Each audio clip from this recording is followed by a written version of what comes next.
Nessas manhãs dominicais do mês de novembro, nós vamos para uma outra série nos sermões matutinos, primeira carta de João.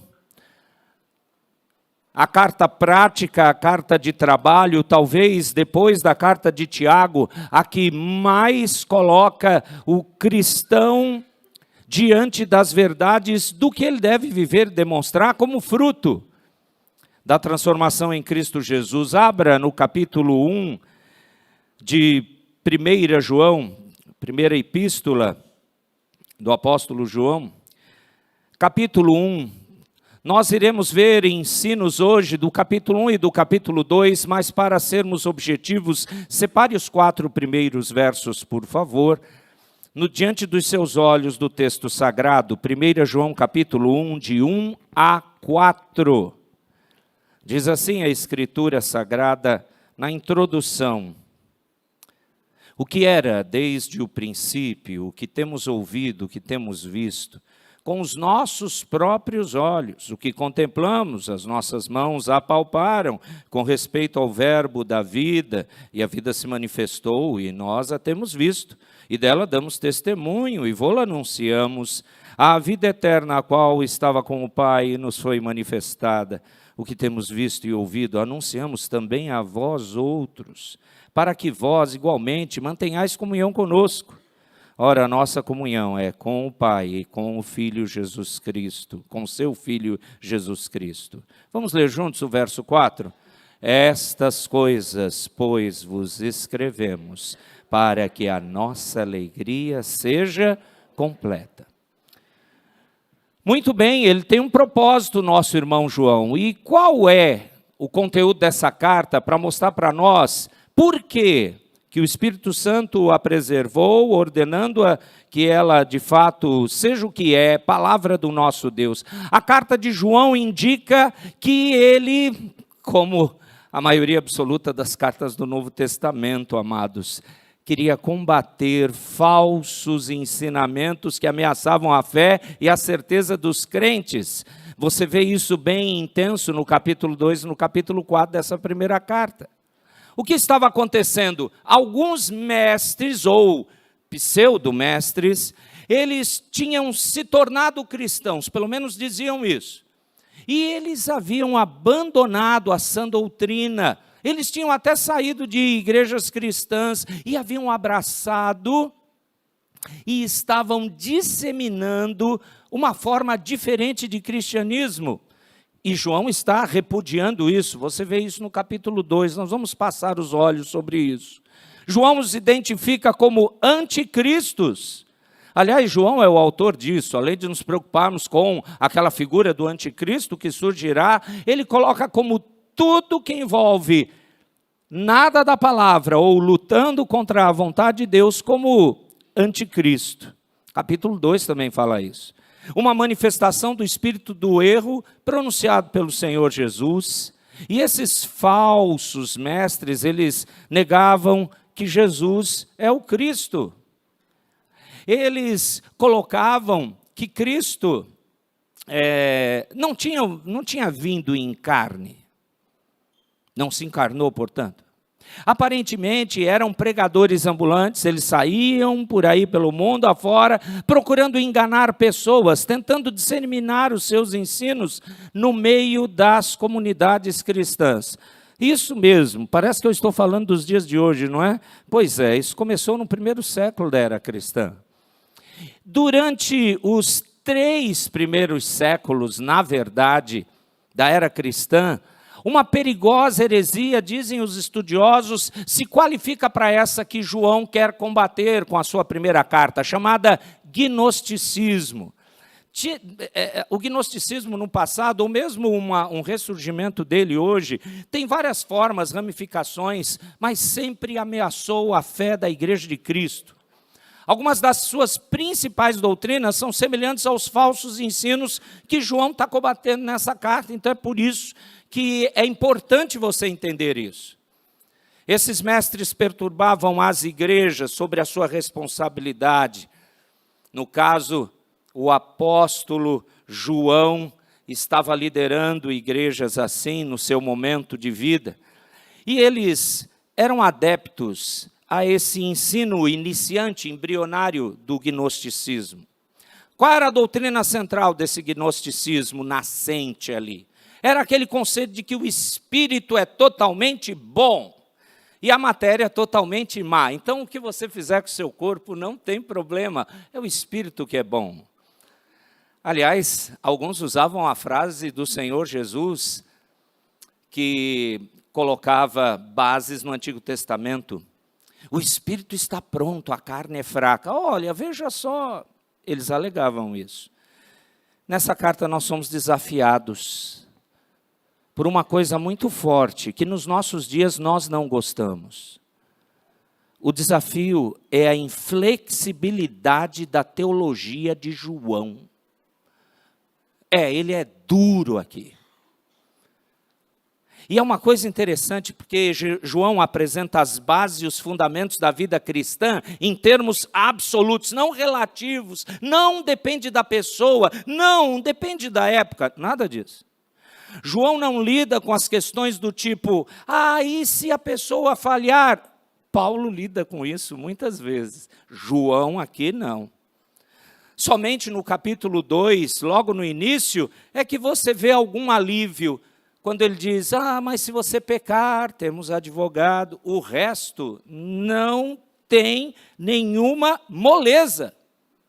O restante do livro apresenta verdades tipo preto e branco, e não em tons de cinza, entendem isso? Frequentemente ele usa contrastes, por exemplo, luz versus trevas, verdade versus mentira, e filhos de Deus versus filhos do diabo. E você tem isso, capítulo 1, capítulo 2, capítulo 4, capítulo 3, é a carta inteira praticamente. Aqueles que alegam ser cristãos devem realmente demonstrar as características plenas e absolutas de um cristão genuíno. Aí você pode pensar, mas isso não é óbvio? Sã doutrina, obediência e amor. Mas desde o primeiro século, o relativismo vinha dominando. E agora? O objetivo do ensino dessa carta, amados, é aplicar os testes básicos na própria vida de cada crente, para confirmar que essa salvação, se essa salvação que você diz crer, se realmente aconteceu em sua vida. O alvo de João, para ele poder atingir esse alvo, ele usa um método muito interessante ao longo da carta. Qual que era o alvo? Denunciar os erros desses falsos mestres e edificar os crentes, esse é o objetivo. Qual é o método que ele usa para aplicar, para chegar nesse alvo? Ele aplica testes. Amados, o que você diria se chegassem para você, você foi salvo mesmo? Ou outra pessoa questionasse, mostre para mim o seu conhecimento da palavra e até que ponto ele tem moldado o seu caráter. Amados, por muito menos eu já vi pessoas ficarem ofendidas nos nossos dias. É interessante, hoje, por exemplo, nós vamos fazer exame da classe de Catecúmenos 1.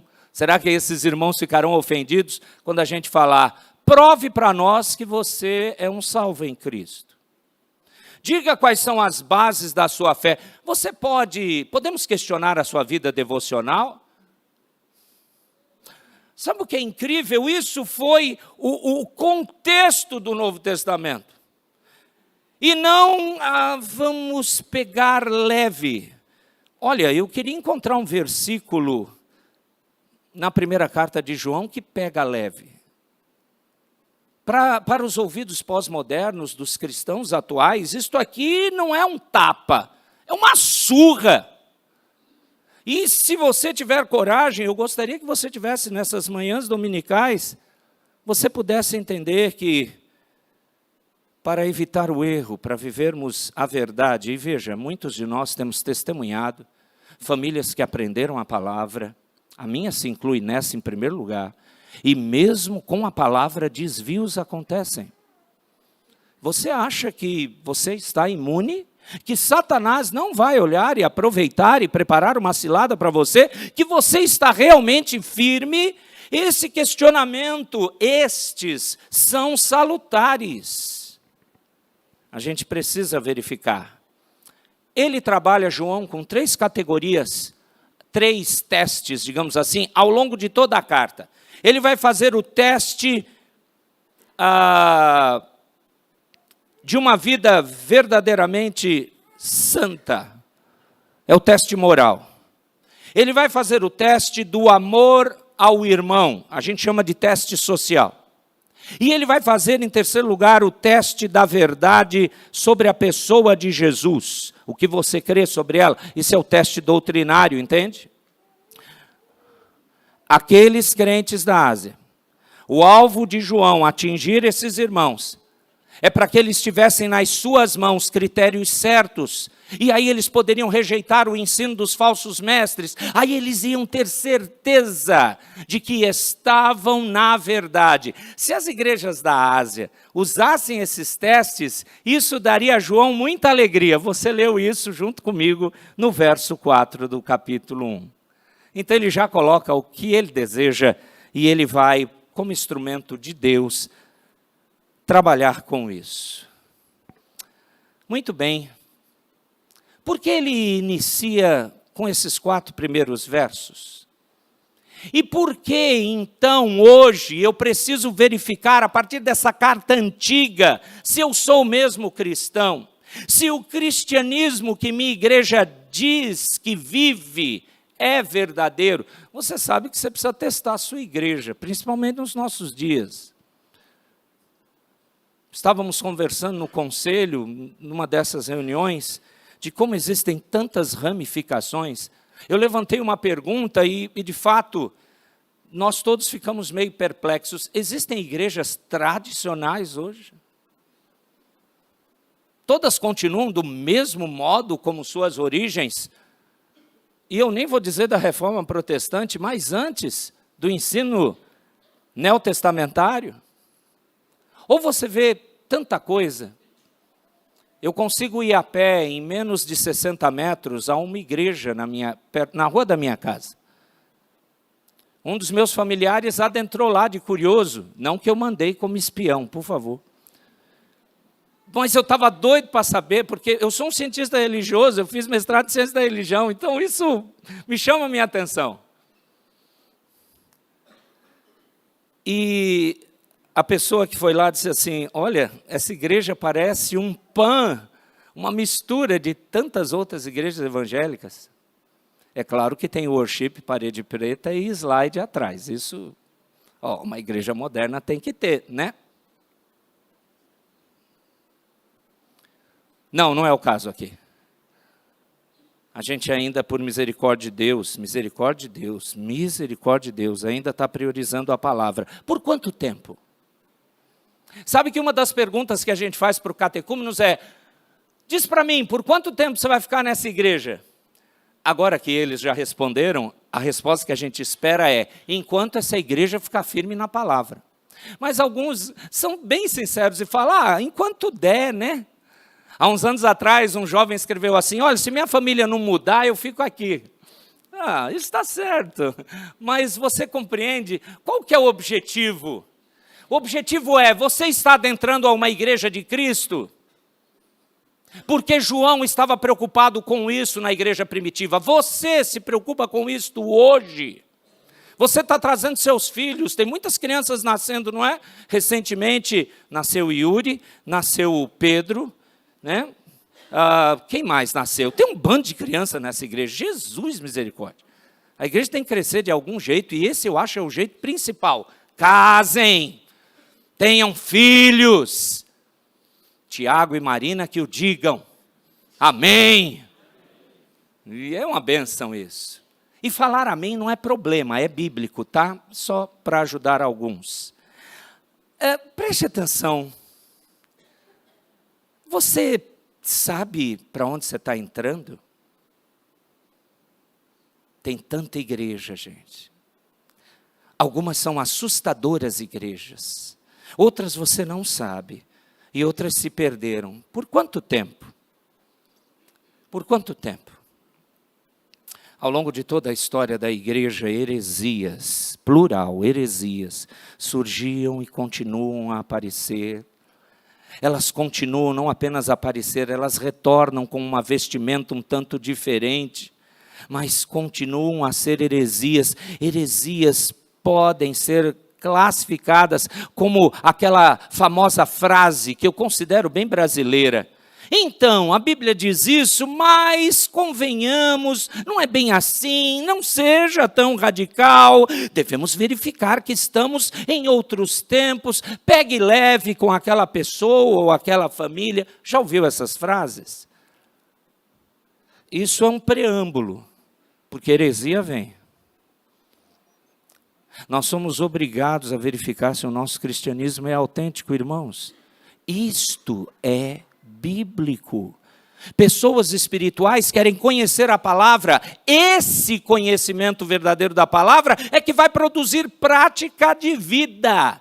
Pessoas preguiçosas no conhecimento bíblico falharão na fé, naufragarão na sua caminhada com Cristo. Por isso João inicia a realidade do que vimos, tocamos, sabemos, a realidade da encarnação. São esses 4 primeiros versos. O apóstolo João nos apresenta de uma forma bem resumida, eu diria, um dos motivos que o levou a escrever, dar seu testemunho como apóstolo acerca da humanidade, acerca da divindade também de Cristo Jesus, para que os seus leitores permanecessem na unidade da doutrina apostólica. Então, amados, cremos num Cristo que é real. É a primeira coisa. Cremos num Cristo que se encarnou de verdade. Cremos num Cristo que é Deus, que nos salvou, continua a salvar pecadores. Ele é o nosso Senhor. A nossa fé é verdadeira, não é abstrata, não é inventada. Essa verdadeira fé no Cristo real nos une na verdadeira comunhão. Por isso que João terminou no verso 4. Isso nos dá grande alegria, se todos viverem assim, entenderem assim. Então, já que os 3 testes vão aparecer no longo da carta, olhe comigo dos versos 5 a 7. A primeira parte do teste moral, e eu vou chamar particularmente do teste de obediência. Na verdade, esse teste todo vai até o capítulo 2, verso 6. Não sei se dará tempo. Eu preparei até o capítulo 2, mas é ousado, amados, não é? Aqui não é água com açúcar, é fácil falar 5 minutos de água com açúcar, você vai sorrir, e antes mesmo de você sair do templo, você já esqueceu. Então, eu gostaria de tentar caminhar o máximo que der. Versos 5 a 7 do capítulo 1. Ora, a mensagem que da parte dele temos ouvido e vos anunciamos é esta: que Deus é luz, não há nele treva nenhuma. Se dissermos que mantemos comunhão com ele, andarmos nas trevas, mentimos e não praticamos a verdade. Se, porém, andarmos na luz, como ele está na luz, mantemos comunhão uns com os outros, e o sangue de Jesus, seu Filho, nos purifica de todo o pecado. O que esse trecho, dentro do início do teste da obediência, quer nos dizer? Esses versos 5 a 7. Comunhão com Deus e com os outros. É o início do teste da obediência. Esses versículos nos falam do caráter puro de Deus, da sua santidade, que irradia essa luz sobre as trevas, principalmente sobre os nossos pecados mais secretos. Um caminhar diário com Deus só é possível por meio da purificação que vem de quem? Do sangue do Senhor Jesus. À medida que nós caminhamos de forma transparente diante de Deus, é essa transformação que você vai viver. Um coração, amados, quebrantado e uma vida pura é a base da comunhão com Deus, é a base da comunhão, portanto, com os demais irmãos em Cristo. Isso trará comunhão e fraternidade genuínas. Agora, olhe a época que fez o ensejo da escrita da carta. eles estavam com uma heresia, contaminando a fé deles, estavam cedendo. Hoje vivemos assim, não com uma, mas com várias heresias. Então é por isso que precisamos ser convictos do que cremos. Por isso que na nossa época, onde tanto se fala de unidade cristã, deveria haver mais ênfase em vidas quebrantadas, já que o pecado, amados, se constitui em barreira real à comunhão. Crentes em pecado, crentes que não vivem a busca de uma vida santa, corrompem a igreja, quebram a comunhão. É errado pensar em comunhão genuína longe de convicções bíblicas. Mas aonde João falou de convicção? Você não percebeu no verso 5? Deus é luz, não há nele treva nenhuma. Essa é a doutrina. Qual é a implicação dela? Versos 6 e 7. Os cristãos que desfrutaram da mais profunda comunhão mútua sempre foram, amados, aqueles que partiram de uma base doutrinária real. Você não tem como ter comunhão sem Bíblia sendo aplicada. Não, não existe isso. É mentira, não é comunhão. Por isso é fácil trocar de igreja, é fácil, sei lá. Porque não era verdadeiro. Se não é verdadeiro, eu busco o verdadeiro.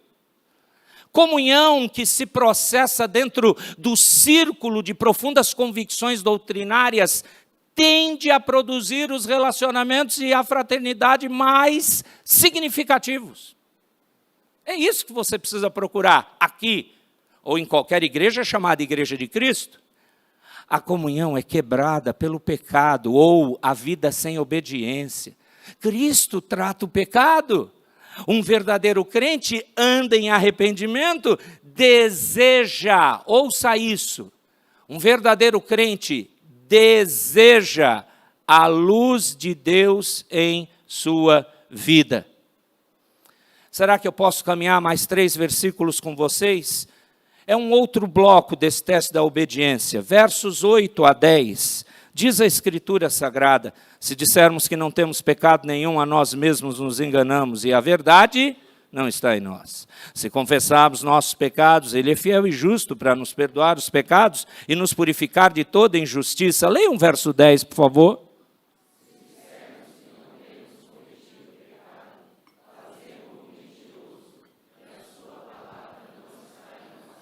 Essa parte do teste da obediência entra no que está bem claro, a atitude correta em relação ou para com o pecado.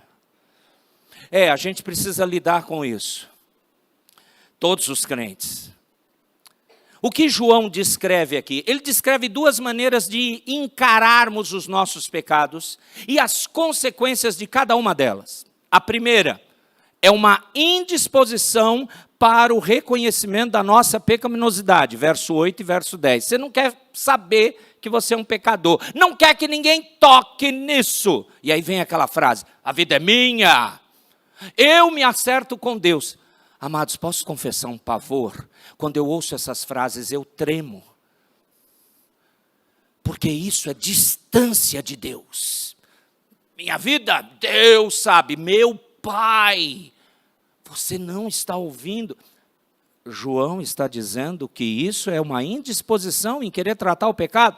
A segunda ação é uma atitude humilde e franca de reconhecer o pecado. Você leu isso no verso 9. João ainda tem em mente o descaso para com o pecado que era aparente na vida dos cristãos que haviam abraçado aquele dualismo do tal do gnosticismo, o dualismo matéria e espírito. Ele está querendo atacar eles. Hoje, quantas heresias nós devemos atacar? Quantos pensamentos? Eu conheci uma igreja onde haviam vários pastores. E um grupo da igreja fez uma lista de questionamentos e perguntou para o pastor-chefe, pastor titular. Eu falei pastor-chefe porque não era uma igreja presbiteriana, tá? Tinha um pastor-chefe. E esse pastor foi bíblico, graças a Deus. Mas aquele mesmo povo pegou a mesma lista de questionamentos, sem explicar para outros auxiliares, e perguntou a mesma coisa. Você percebeu o que eles queriam? Eles queriam dividir a igreja. Porque se aquele auxiliar fosse mais entende? Amoroso, e falasse o que eles queriam ouvir, você ia ter um racha na igreja. Segundo o que me contaram, louvado o nome do Senhor, o pastor auxiliar que foi, o pastor ajudante, conforme a classificação deles, que foi consultado, ele fez assim, ele pegou a lista, chegou para o pastor-chefe, o chefe, me perguntaram isso aqui, o senhor quer que eu responda? Aí, já me perguntaram isso. Eu falei, aí o outro, eu deduzi que sim. Responda, você conhece a palavra. A turma, o grupo, sei lá, os divisores, pegaram, uai, é quase as mesmas palavras? Porque eles criam na mesma Bíblia, e eles queriam unir a igreja na palavra. Ainda bem que não era uma igreja presbiteriana, né? Porque isso não acontece no arraial presbiteriano. Ó, aleluia. Obrigado, Genésio. Agora, essa sua observação está correta. Eu amo Genésio. Ele sempre faz as observações. Mas hoje, é verdade. Você percebe como é que trata o pecado aqui? Olha o verso de número 9. Confessar. Você sabe o que é confessar na língua grega, né? Significa literalmente dizer a mesma coisa. Ou concordar com o que outra pessoa está dizendo. Essa outra pessoa é Deus, né? Daí o sentido de confessar, admitir, concordar. O contexto aqui de João, para terminar o capítulo 1, deixa claro que confessar nossos pecados significa concordar com o diagnóstico de Deus a nosso respeito. É o que Deus diz na Bíblia, é verdade. Eu preciso me arrepender, eu preciso tratar, eu preciso mudar de vida, eu preciso ter outras atitudes. Sim, eu tenho que concordar. Esse concordar é confessar. Confessar que somos pecadores, que temos cometido pecados e assim verbalizarmos essa concordância com tristeza e pesar, mas verbalizarmos. Confessar é alguém admitir que é culpado daquilo que é acusado, como resultado de uma convicção interna, diz um autor do passado. É isso, é isso. Eu estou com o capítulo 2 todo pronto aqui, irmãos, mas deixemos para uma próxima oportunidade. Sabe o desejo meu e do reverendo Laércio e do conselho como liderança maior da igreja? É que esse mês você pegue 1 João e devore, e leia, e decore. Use como devocionais. Quando você não tiver nada para fazer, eu vou ali no banheiro, vai ler 1 João. Quando você tiver assim, eu cansei daquela maratona lá da série e tal, abre 1 João. Ô pastor, você está colocando a Bíblia em segundo lugar, eu estou zoando com você. Mas mesmo se você fizer isso, querido, o que me interessa é que você leia. Quando você sair daqui, na hora do almoço, fique curioso, faz tempo, estou sendo bonzinho com você, faz tempo que eu não leio 1 João, eu vou dar uma lida de novo. Encerramos o capítulo 1. E tem coisas preciosas no restante. Que o Senhor nos abençoe nessa verdade. Lute por uma fé real. E não fique chateado se ainda, por bondade de Deus, essa igreja está primando em ficar com a Escritura, custe o que custar, doa em quem doer, porque a sua vida, a sua alma, teve um preço alto. Qual foi o preço? Simplesmente o Filho de Deus morreu e ressuscitou por você. Nós cremos que por todos que Deus manda para essa igreja, até que se prove o contrário. Amém. Santo Deus, com o teu Espírito que nos conduz a toda a verdade, aplica a tua palavra a nós, nessa busca de conhecermos para viver.